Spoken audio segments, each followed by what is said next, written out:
There is an unbelievable amount of depth to every moment, to every situation.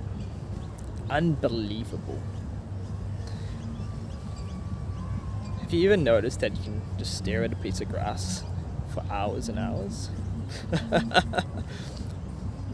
You probably haven't thought about that for a while. But when you were a child, you probably could, right? But what if you did it now? You'd probably feel a little bit bored. How long would it take you until you got bored? Maybe like 2 minutes? Maybe like 1 minute? Maybe if you're a Gen Z with a little attention span, maybe just 10 seconds, because that's how long a TikTok is. It really depends. But just remember when you could stare at a blade of grass, and the grass, the intricacies of the grass, the colour, the vibrancy, the sound, the texture, the taste as you chow down on the grass. Not that pleasant, actually. So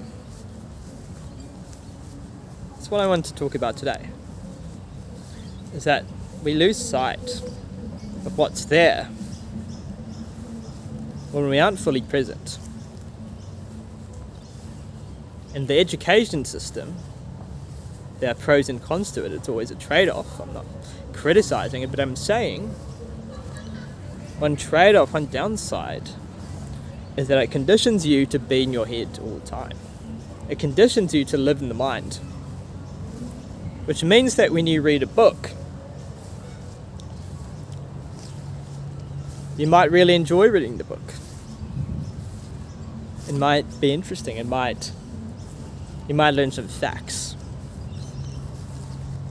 But what I found as I've sort of deconditioned the mind through meditation is that a lot of books that used to interest me just don't resonate or interest me anymore. Like if I learn a fact about horticulture, about plants, I'm probably going to be less interested in that than if I just looked out at the actual plants, if I just had the real sensory experience. If I read a book about trees, the old me would have been like, wow, tell me all the facts, the juicy facts about the trees. But what's different now is that I don't get the same dopamine hit from reading and learning and retaining this knowledge, retaining this information.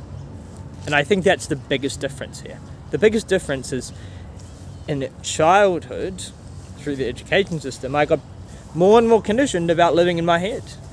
More and more conditioned about, okay, I'm reading a book, what's the fact I'm learning? What am I retaining? Getting the dopamine of, I'm progressing, I'm somebody going somewhere, progressing in life, learning, getting more knowledge, acquiring. Not saying there's anything bad about that, but I'm also saying keeping in your head can make you lose sight of what's right in front of you, in your moment experience, in your sensory experience. And as you decondition your mind, you'll start to find the sensory experience heightens. The blades of grass can look more interesting, can look more compelling to even just look at. There might be something fun about it. There might be something exciting. Or there might be something incredibly boring. Who knows? The difference is that there is a lot in every moment of sensory experience that we are not really seeing. We're seeing some very small percentage. A very small percentage of sensory experience yields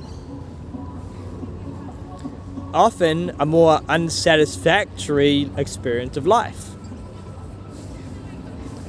And so life teaches you how to be an efficient little machine to serve others, to serve the men in the castle and help them make money But it often doesn't serve you, doesn't serve happiness, doesn't serve what you were genuinely made to do, which only you can figure out. So that's just something to think about.